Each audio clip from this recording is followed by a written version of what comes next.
সফলতা কেবল তাদেরই ধরা দেয় যারা সাহস নিয়ে সবকিছু মোকাবেলা করতে প্রস্তুত। আসসালামু আলাইকুম, সবাইকে ওয়েলকাম জানাচ্ছি আজকের ভিডিওতে। গতকালের ভিডিও আজকে আপলোড করছি, কারণ গতকাল বৃষ্টি ছিল আর বৃষ্টির দিনে তো বাচ্চারা খিচুড়ি পছন্দ করে।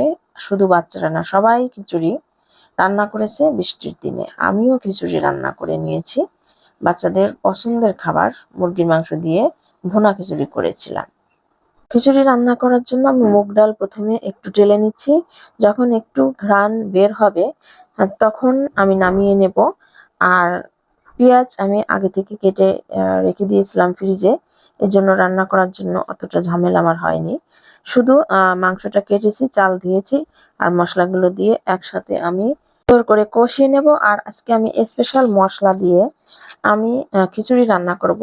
খিচুড়ির এই মশলাটা দিলে খিচুড়ি খেতে খুবই মজার হয়, অসাধারণ একটা স্বাদ গন্ধ দুটোই পাওয়া যায়। মশলা আমি বাসায় নিজেই তৈরি করি। আর খিচুড়ির ভিতর স্পেশাল যে কোনো মশলা, মাংস রান্নার মধ্যে অন্যান্য যে কোনো আইটেম রান্না করার জন্য স্পেশাল আলাদা একটা মশলা তৈরি করে নিলে আসলেই সবকিছু মজা এবং স্বাদগন্ধ অন্যরকম হয়। মাংসগুলো আমি ধুয়ে রেখেছি, এখন আমি মশলার মধ্যে সুন্দর করে কষিয়ে নেব। আর একটু ঝালটা বাড়িয়ে দেব, কারণ ভুনা খিচুড়িতে একটু ঝাল বেশি না হলে ভালোই লাগে না। আর কালারটা যদি একটু সুন্দর আসে তাহলে মাংসগুলোও খেতে মজার হয়। আর কষানো একটু বেশি করে কষালে তাহলে আর একটু মজার হয়। আর এখানে আমি জিরা বাটাও অ্যাড করেছি অফ ক্যামেরায়। আর জিরা বাটাটা যদি দেওয়া হয় মাংসর ভিতরে মশলা ঢুকবে, মাংসটা খেতেও দারুণ মজার হবে। মাংস থেকে যে আলাদা একটা গন্ধ থাকে সেটাও দূর হয়ে যাবে। আমি সুন্দর করে মাংসগুলো কষিয়ে নিয়েছি।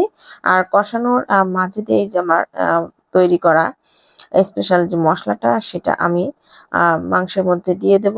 আর এই মশলাটা দেওয়ার পর সুন্দর করে কষিয়ে নেব। ভিডিওর শুরুতে আমি যে ক্যাপশনটা আপনাদের সঙ্গে শেয়ার করেছি সেটা হলো, সফলতা কেবল তাদেরই ধরা দেয় যারা সাহস নিয়ে সবকিছু মোকাবেলা করতে প্রস্তুত।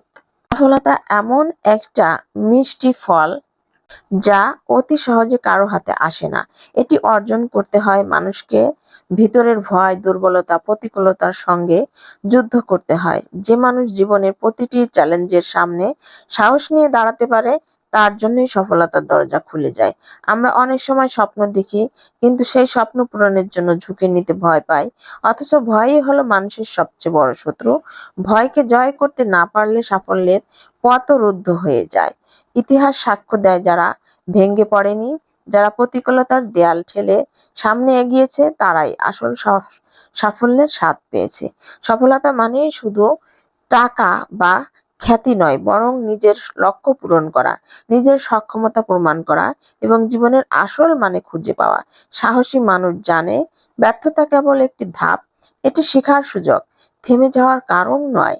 তারা প্রতিটি ব্যর্থতা থেকে শিক্ষা নিয়ে আরো শক্তিশালী হয়ে উঠে দাঁড়ায়।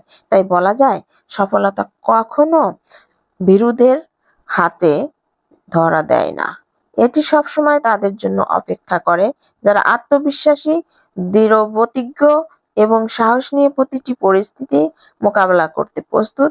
সাফল্যের আলোয় জ্বলে ওঠে সাফল্যের দীপশিখা। অনেক ধন্যবাদ, ভালো থাকবেন, আল্লাহ হাফেজ।